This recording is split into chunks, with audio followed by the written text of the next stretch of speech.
They do have a timeout. Decide not to use it. Curry, way downtown. Bang! Bang! Oh, what a shot from Curry! All right, guys. So I've been receiving a ton of questions as of late saying, oh, should I sell player X for the fantasy basketball playoffs? Should I be worried about X, Y, and Z?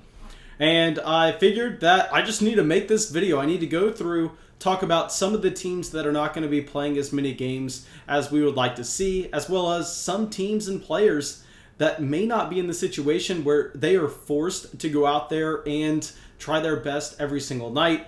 Now, I will say, we have a massive disclaimer for this video where usually in a year, we can have a decent understanding of what the fantasy playoff schedule is going to look like. Usually we know, okay, this team is going to be playing 11 games. That is locked up. But with COVID, with cancellations, with everything just being out of whack in 2021, I want us to acknowledge the fact that we don't 100% know what is going to happen. I mean, this schedule can change again. So please, please, please, guys, do not be making any crazy trades from this. This is just to help on the margins. This is just how you get a small edge over your opponent if they aren't paying attention and we are. But this is by no means something that you should drastically be changing the construction of your roster for. Like, if you have two players that you think are valued about the same, then that's how we can use this as a tiebreaker. We're not going to have players jumping up and doubling their value just because they're playing an extra game, or maybe they're playing one less game and we need to be concerned about it. All right. But of course, before we get into the video, go down there, drop a comment asking me any question y'all have, drop a like on the video, and I just want to give a shout out to Premier Gang. Everybody that is subscribed to the channel, has the notifications on, and comes out and hangs out with me during the live chat as these videos are premiered. Thank y'all so much. I've been having a ton of fun with that feature, and I'm going to continue to do that every single day just because I know the channel doesn't really get anything from it, but I have fun talking to y'all, and I feel like I'm able to help a little bit more when I can. All right, so let's get into it. Let's talk about some players that I think we need to be selling. And just to be completely clear, guys, I'm going to be using Yahoo's format where the fantasy playoffs currently are set up for week 16, 17, and 18. So these are the weeks of April 12th through 18th, April 19th through 25th, and for your championship week, April 26th to May 2nd. So please double check your league and make sure that these are set up correctly for you. All right, well, let's get into it. And the first team that we need to talk about is going to be a team that has two studs on it, the Los Angeles Clippers. And not only are they only playing 10 games through this 3-week stretch, also, we have to acknowledge the fact that generally we are not going to be expecting players like Paul George and Kawhi Leonard to play every single night. Now, I know the Clippers are playing for the NBA Finals, but what we can say with this Clippers team compared to a different team, just say a team like the Los Angeles Lakers, where they haven't had a ton of time to mesh, or the Brooklyn Nets, where we know the Nets have so many different players moving in and out, where they are really going to have to tune things up going into the playoffs. I think the Clippers are honestly set up in a way that Kawhi Leonard and Paul George are clicking when they're on the court. If you look at their net rating, it's absolutely ridiculous. And obviously, home court isn't going to be a massive deal in the West, as it looks like the Jazz, with the Anthony Davis injury, are most likely going to have it on lock. So the Clippers and the Lakers are going to be 2 and 3. And obviously, for the Clippers and Lakers, that doesn't matter at all. It doesn't matter if you're 2 or 3, as they're both LA teams. So when they end up facing off against each other, they're going to be playing in the same stadium, so it does not matter in the slightest. So I think everything is kind of shaking out for the Clippers to, A, have the smallest amount of games in the fantasy basketball playoffs. And on top of that, I think that we need to be on watch for Kawhi Leonard and Paul George maybe not playing as many minutes, or maybe just sitting a few more back-to-backs, because we know that there are a ton of weeks in this stretch where teams are having to play 5 games a week. That has never happened before, where you have to go 4-4-5 or just even 4-4-4. The amount of back-to-backs because of all the cancellations, the amount of back-to-backs because of so many different things is literally making history where I'm going, okay, if I'm a team and I have Kawhi Leonard, you need to be making sure that he is good to go going into the playoffs as they have finals aspirations. So, yes, we're not going to be panic selling Kawhi Leonard or Paul George, but I think if you get an offer that you like, you should go out there and you should just be willing to move them.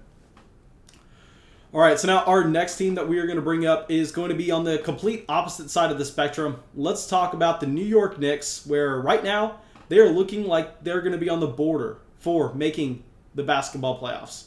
So obviously, if they are in the NBA playoffs, they are going to get that way by using Julius Randle a ridiculous amount. Right now, he's already playing 37 minutes a game.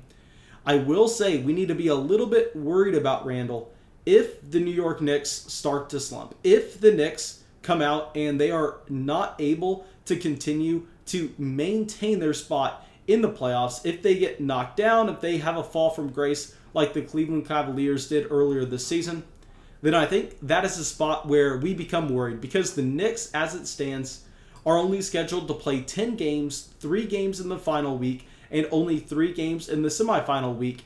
And if you look at this in comparison with some other teams, some other teams, you have the Nets playing 4-4, you have the Hornets playing 4-4. You have so many teams playing 4-4, and then you have some teams like the Mavs playing 3-5, or the Thunder playing 3-5.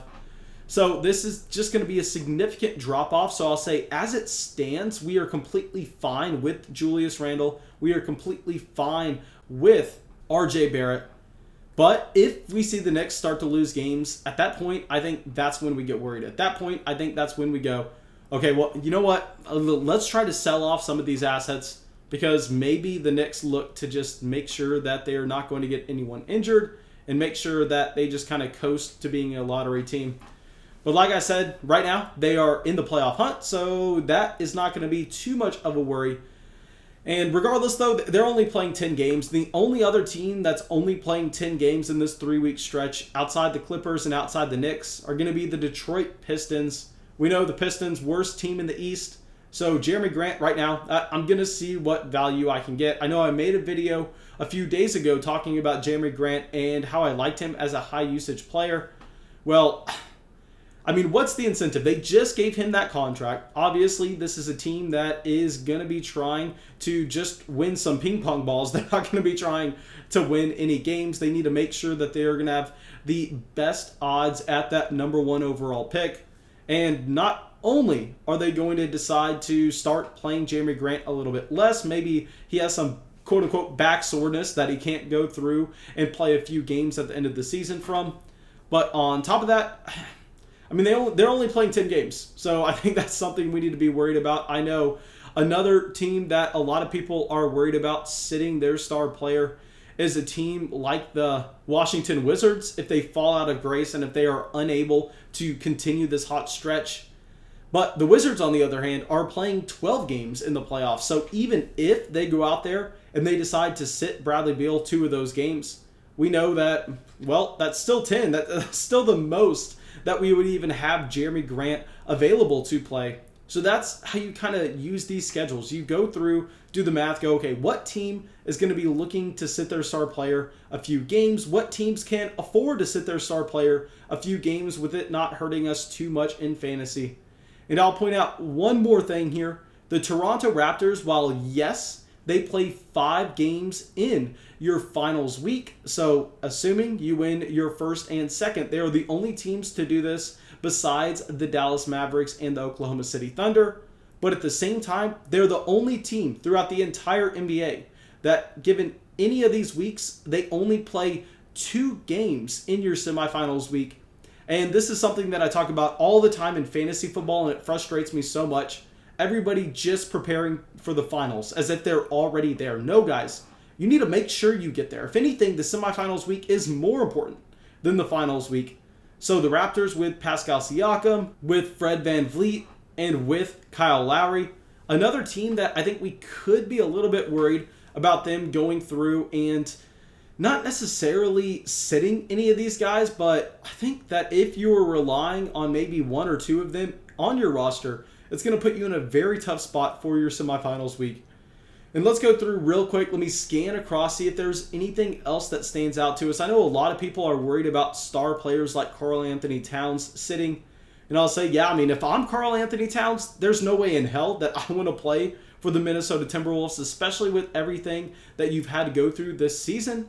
But the difference between a Karl Anthony Towns and maybe a Kawhi Leonard in terms of trying to sell them before the fantasy basketball playoffs is everybody knows that Karl Anthony Towns is probably not going to end up playing every game for the Minnesota Timberwolves. I've been asked that question about 20 different occasions, so I think that we can say you're not going to sneak this by anybody if you're trying to sell Cat off your roster.